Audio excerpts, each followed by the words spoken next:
आज स्टार्ट करते हैं एक नया chapter moving charge and magnetism.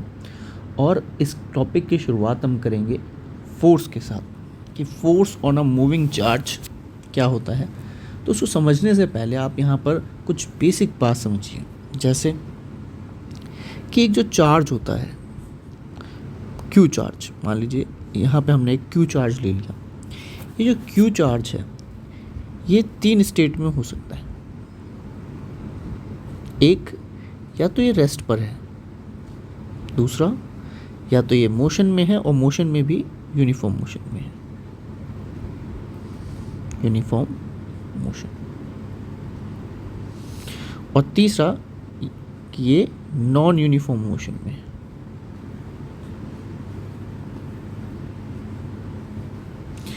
अगर कोई चार्ज रेस्ट पर है तो इस बात को समझिए कि होगा क्या।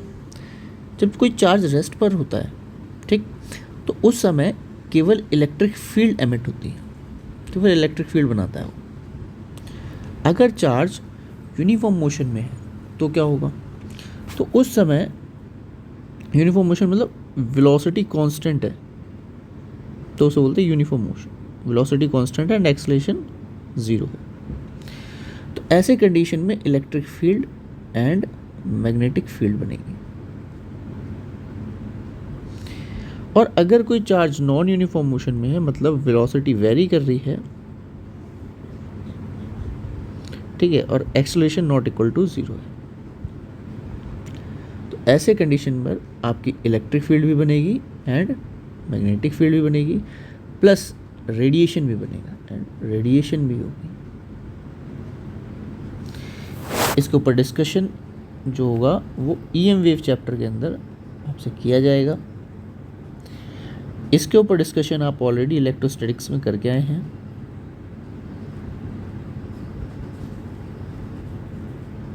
और ये जो डिस्कशन होने वाला है वो है मूविंग चार्ज के अंदर, ठीक है। ये रेडिएशन कैसे एमिट करता है ये ईएम वेव के अंदर एक्सप्लेन करेंगे अच्छे से कि कैसे ये फिनोमिना होता है। यहाँ तक आई होप आपको बात समझ में आई होगी कि एक चार्ज 3 तरह के स्टेट में हो सकता है, या तो रेस्ट में हो सकता है, या यूनिफॉर्म मोशन में हो सकता है, या नॉन यूनिफॉर्म मोशन में हो सकता है। अगर रेस्ट पे होगा तो केवल इलेक्ट्रिक फील्ड एमिट करेगा, यूनिफॉर्म मोशन में होगा तो इलेक्ट्रिक और मैग्नेटिक दोनों फील्ड करेगा, और नॉन यूनिफॉर्म मोशन में होगा तो वो electric field, magnetic field and radiation emit करेगा। आगे बढ़ते हैं और ये समझते हैं कि ये जो स्टेट्स हैं ये डिफाइन किसके रिस्पेक्ट में की गई है, तो ये with respect to observer define की गई है। इसको समझने के लिए एक एग्जांपल देता हूँ आपको। लेट्स से कि यहाँ पर मैंने कहा कि मेरा चार्ज जो है वो रेस्ट पर है,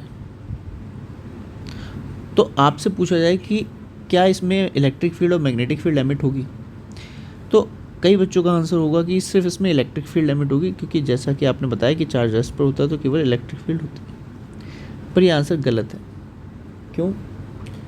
क्योंकि अगर ये रेस्ट पर है तो ये किसके रिस्पेक्ट में रेस्ट पे है। मान लो ऑब्जर्वर यहाँ खड़ा है ग्राउंड पर और ये भी रेस्ट पर है, ऑब्जर्वर भी रेस्ट पर है।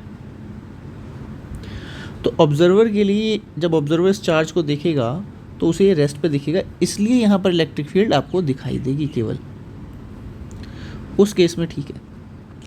पर अगर ये ऑब्जर्वर चलने लग जाए, मान लीजिए ये ऑब्जर्वर जो है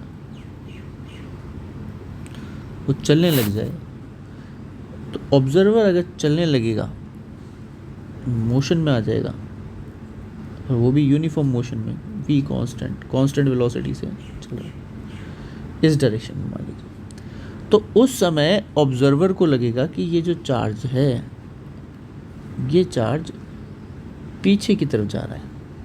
ऑब्जर्वर इधर जा रहा है, चार्ज पीछे की तरफ जाता हुआ नजर आएगा। और जब भी चार्ज मूव करता है ऑब्जर्वर के रिस्पेक्ट में, जब भी चार्ज मूव करेगा तो होगा क्या कि ऑब्जर्वर को लगेगा कि इलेक्ट्रिक फील्ड के साथ साथ मैग्नेटिक फील्ड भी एमिट हो रही है। यही तो बताया था आपको। तो ये सारी बातें ऑब्जर्वर के रिस्पेक्ट में है। करेक्ट जब भी मानी जाएंगी जब ऑब्जर्वर जो है वो अगर रेस्ट पर है, ठीक है, तो आपकी कंडीशंस ये ऊपर वाली सारी वैलिड हो जाएंगी। चार्ज मोशन में है, चार्ज रेस्ट पे।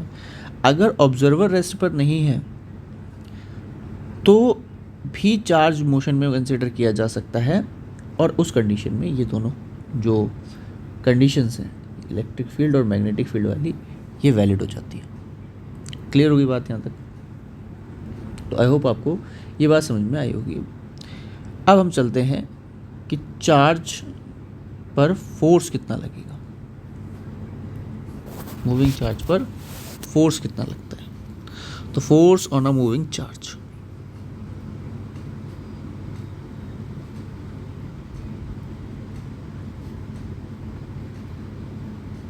Force on a moving charge. चलिए इस बात को समझते हैं।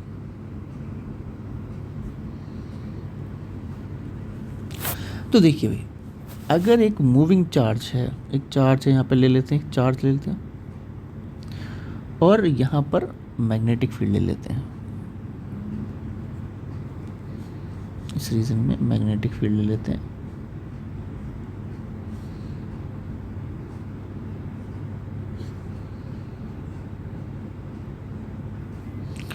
तो मान लीजिए आपने इस चार्ज को ऐसे v वेलोसिटी से यहाँ फेंका अंदर की तरफ ऐसे, ठीक है। तो ये चार्ज सपोज यहाँ आ गया और अभी v वेलोसिटी से अंदर जा रहा है।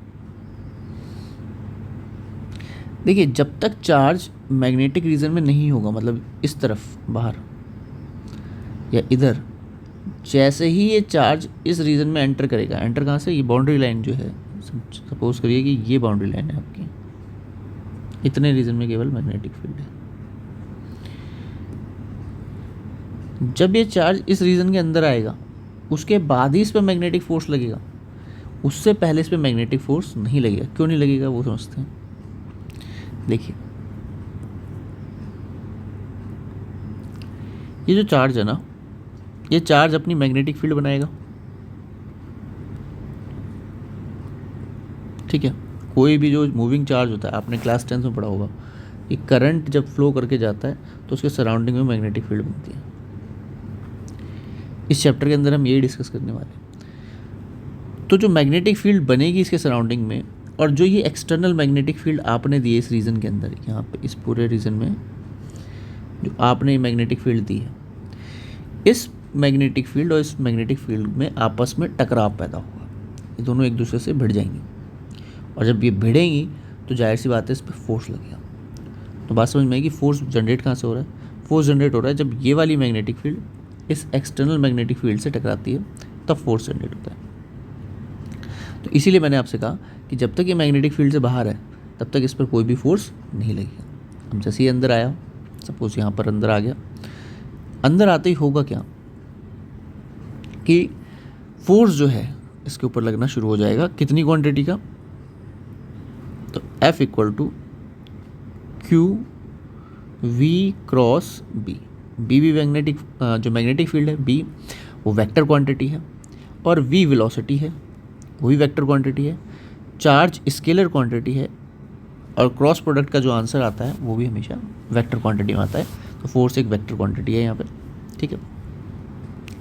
तो फोर्स जो है वो न्यूटन में आएगा, चार्ज यहाँ पर कूलम में प्लेस करेंगे, वेलोसिटी मीटर पर सेकंड में, और मैग्नेटिक फील्ड टेस्ला में करते हैं। टेस्ला मैग्नेटिक फील्ड की यूनिट है। मैग्नेटिक फील्ड क्या होती है, कितनी जनरेट होती है, ये सारा भी हम आगे डिस्कस करेंगे। आपका topic force on a moving charge से स्टार्ट हुआ है, तो इसलिए जैसा कि आपकी एनसीईआरटी में या फिर जो है एससीवी में, यहाँ पर डायरेक्टली जो है आप मूविंग चार्ज के ऊपर कितना फोर्स लगता है वहाँ से स्टार्ट करते हैं। तो वहीं से हमने भी स्टार्ट लिया है। अभी जो मैग्नेटिक फील्ड है इसको रिप्रेजेंट किया जाता है बी से, और ये एक वेक्टर क्वांटिटी है, ठीक है।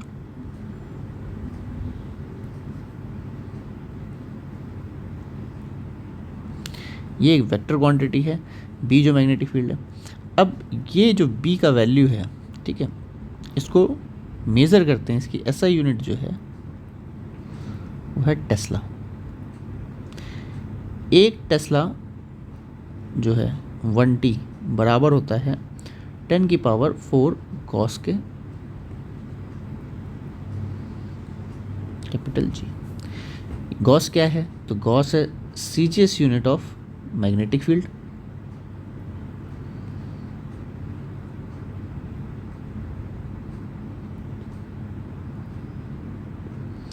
कन्वर्जन इम्पॉर्टेंट है, कभी कभी ऐसी चीज़ें भी पूछ ली जाती हैं जहाँ पर गॉस में बात की जाती है,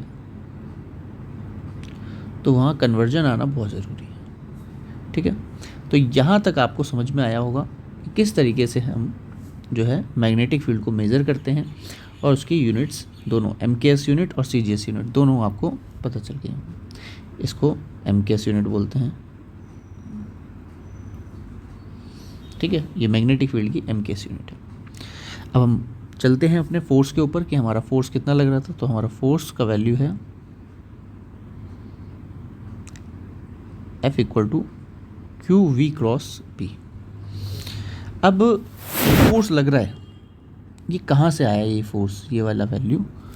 तो ये हमने डायमेंशनली करेक्ट प्रूव कर सकते हैं इसको। ठीक है, ये हमें डायरेक्ट मिलेगा और ये डायमेंशनली करेक्ट है।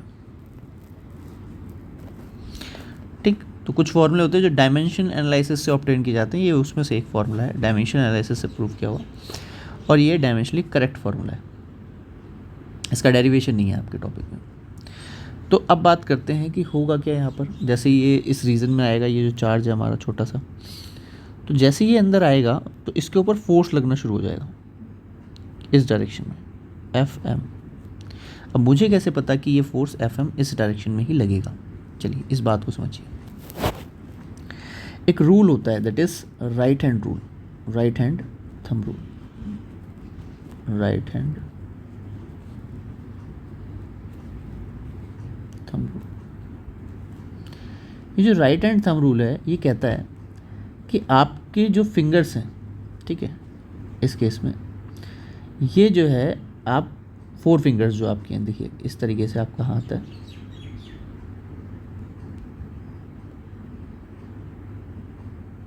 ठीक,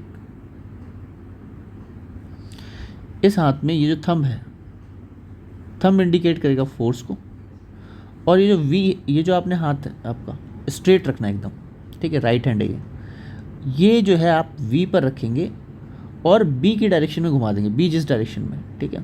फॉर एग्जांपल जैसे V इधर है, ठीक है, अभी वाला जो केस है उसमें V इधर है और मैग्नेटिक फील्ड किधर है, तो मैग्नेटिक फील्ड अंदर की तरफ है, क्रॉस डायरेक्शन में। क्रॉस डायरेक्शन का मतलब है इनसाइड, जो क्रॉस है इसका मतलब है इनसाइड। अगर डॉट बना देते इसकी जगह पे, ठीक है, क्रॉस का मतलब होता है इनसाइड, और अगर डॉट होता, ठीक है, और डॉट होता तो मतलब आउटसाइड।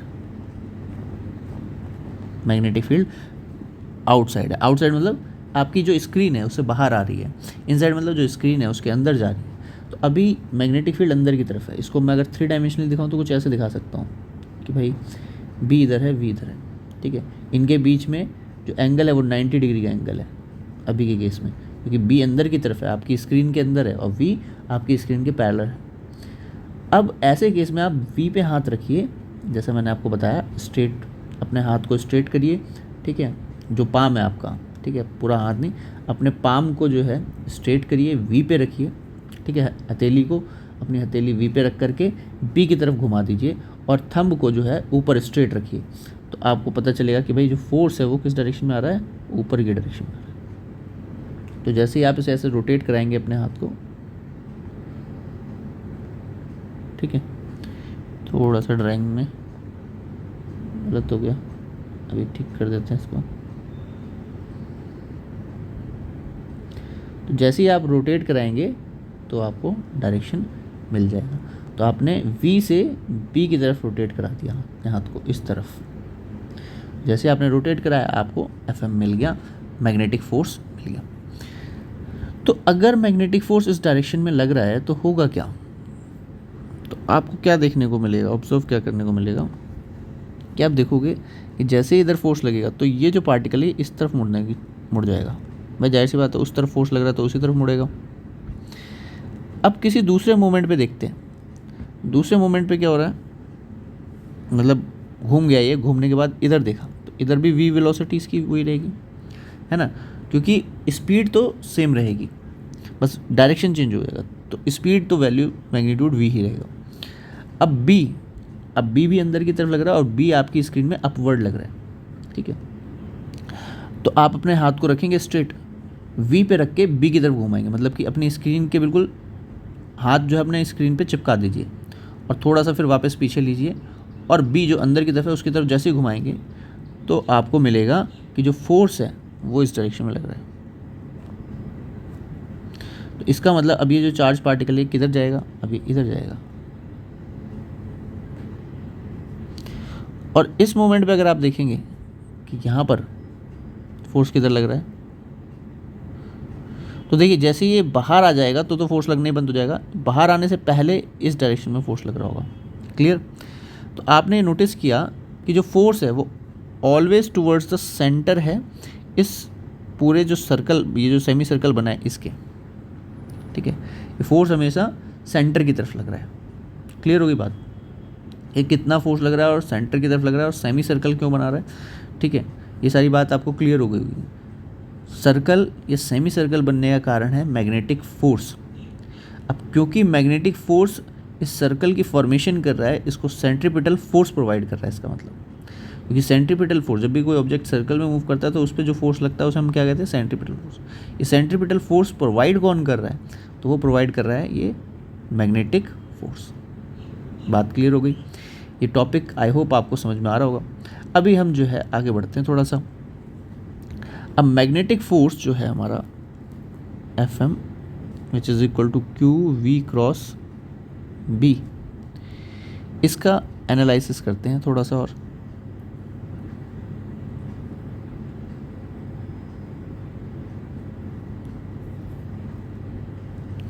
सबसे पहली चीज़ कि v क्रॉस बी जो है आपको डायरेक्शन बताता है। v क्रॉस बी का डायरेक्शन, जो क्रॉस प्रोडक्ट है वो आपको डायरेक्शन बताएगा, डायरेक्शन ऑफ फोर्स, ठीक है। ये मैक्सिमम कब होगा, जब थीटा 90 डिग्री हो तो उस समय फोर्स मैक्सिमम होगा, Fm जो होगा वो मैक्सिमम होगा। तो Fm Q V B sine theta, theta का वैल्यू पुट कर देंगे 90, तो Q V B is the maximum value of force. जिस समय फोर्स मैक्सिमम लगेगा उस समय पाथ कैसा होगा चार्ज का, चार्ज पार्टिकल का पाथ कैसा होगा, पाथ ऑफ चार्ज पार्टिकल। तो जो क्यू है उसका पाथ कैसा होगा। तो अभी हमने देखा कि वो सर्कल फॉर्म करेगा। अगर यहाँ पे तो सेमी सर्कल बन रहा है, पर अगर यही चार्ज यहाँ से स्टार्ट होता, ठीक है, वी वेलोसिटी से, तो गोल घूम के यहीं आ जाता। क्यों, क्योंकि उस समय तो मैग्नेटिक फील्ड इस रीजन में भी होती।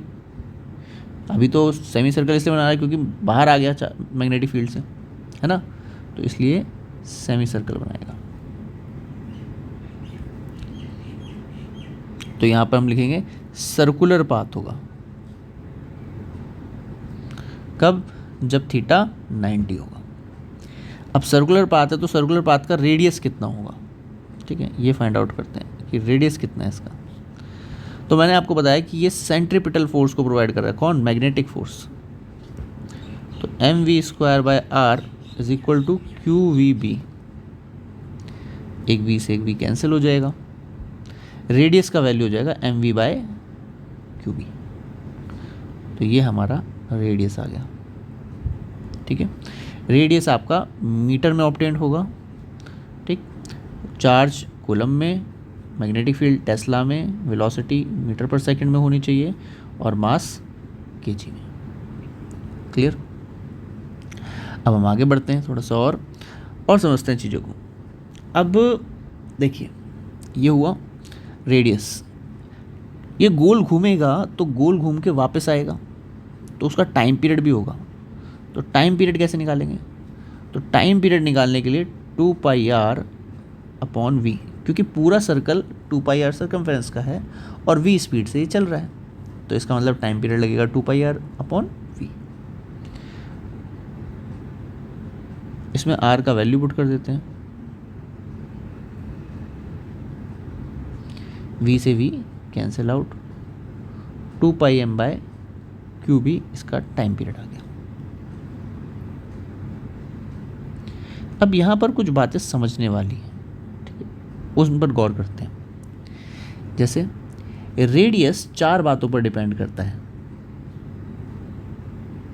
Mass of the particle, charge of the particle, velocity of particle and strength of magnetic field. वहीं टाइम पीरियड जो है वो 3 बातों पर डिपेंड करता है, मास, चार्ज एंड मैग्नेटिक फील्ड। मतलब वो किस पर डिपेंडेंट नहीं है, it is independent of velocity.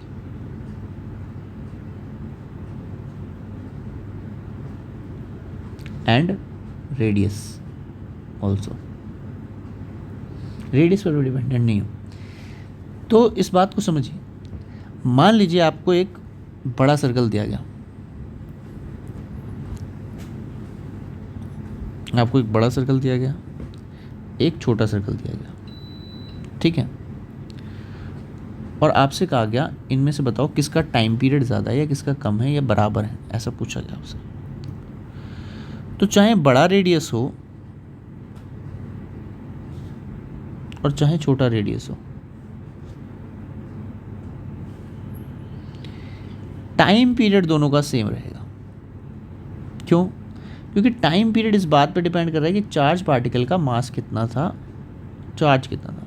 अगर चार्ज और मास दोनों का सेम है, ठीक है, तो ये फ़र्क ही नहीं पड़ने वाला कि रेडियस किसका बड़ा है, ठीक है। If M A equal to M B and Q A equal to Q B, तो ये फ़र्क ही नहीं पड़ेगा।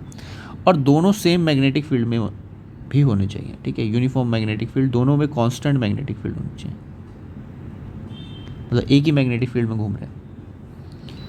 बात समझ में आई? तो टाइम पीरियड का ये खेल है कि रेडियस बड़ा भी होगा तो भी कोई फ़र्क नहीं पड़ने वाला। बात करते हैं कि रेडियस में से रिलेटेड क्या हमें बात ध्यान रखनी पड़ेगी, क्वेश्चंस कैसे बनते हैं। तो यहाँ पर क्वेश्चन ऐसा बनेगा कि आपको चार्ज पार्टिकल दिए जाएंगे। एक छोटा सा नोट लिखवा देता हूँ आपको, जैसे कि प्रोटॉन हो गया, न्यूट्रॉन हो गया और अल्फा पार्टिकल हो गया। तो प्रोटॉन पर चार्ज होता है Q, न्यूट्रॉन पर भी Q, अल्फा पार्टिकल पे 2Q चार्ज होता है। ऐसे ही अगर इसकी मास की बात की जाए तो मास होता है इस पे m, इस पर होता है 2m और इस पर होता है 4m। तो आपसे इनका रेडियस कंपेयर कराया जा सकता है कि इनका रेडियस क्या होगा। तो देखो, चार्ज बाय मास का रेशियो इंपॉर्टेंट होता है रेडियस में, तो हर किसी का रेडियस अलग अलग आ सकता है, चार्ज बाय मास का रेशियो अलग होगा। ऐसे ही अगर आप वेलोसिटी बढ़ाएंगे, मान लीजिए आपने किसी चार्ज पार्टिकल को तेज़ी से फेंका तो उसका रेडियस बड़ा बनेगा। आपने उसी चार्ज पार्टिकल को, सेम चार्ज पार्टिकल को सेम मैग्नेटिक फील्ड में धीरे फेंका तो आपका रेडियस छोटा बनेगा। आप मैग्नेटिक फील्ड की स्ट्रेंथ को कम करेंगे तो भी आपका रेडियस बढ़ जाएगा, और अगर आप उसकी स्ट्रेंथ को बढ़ा देंगे तो भी आपका रेडियस कम हो जाएगा। तो ये सारी बातें जो हैं आपको ध्यान में रखनी है, ठीक। तो अब हम आगे बढ़ते हैं, इसके आगे थोड़ा सा और देखते हैं। रेडियस का जो मैंने आपको फॉर्मूला लिखवाया, that is mv by Q. कई बार आपको ये m और v अलग अलग ना देखें, मोमेंटम के टर्म में बात करते हैं। मोमेंटम होता है मास इनटू वेलोसिटी। तो रेडियस को हम लिख सकते हैं मोमेंटम अपॉन में क्यू। तो आपसे कह सकता है कि ऑब्जेक्ट का मोमेंटम कांस्टेंट है, तो ऐसे केस में आप ये नहीं मानेंगे कि उसकी वेलोसिटी कांस्टेंट है। उसने मोमेंटम बोला है तो आप मोमेंटम ही कंसिडर करेंगे, आप वेलोसिटी नहीं कंसिडर करेंगे। तो इसलिए आपको अपने फॉर्मूले को मॉडिफाई करना पड़ेगा। आप लिखेंगे radius is equals to momentum upon में क्यू। अब हम आगे बढ़ते थोड़ा सा और चीज़ों को समझते हैं। तो एक फॉर्मूला हमारे पास ये वाला आ गया, एक सेकेंड।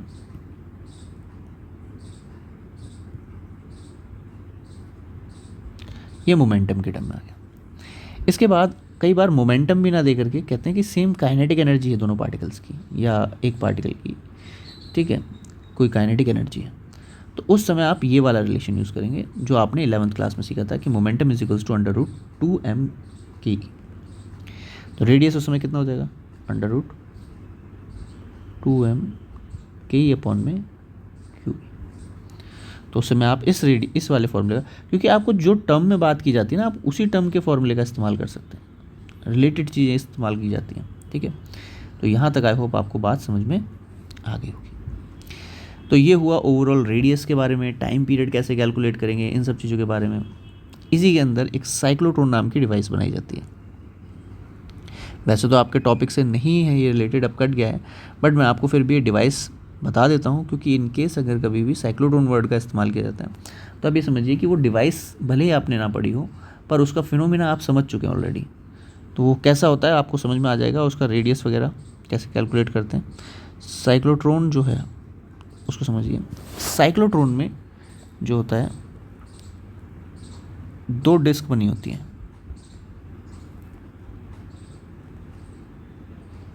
ऐसे।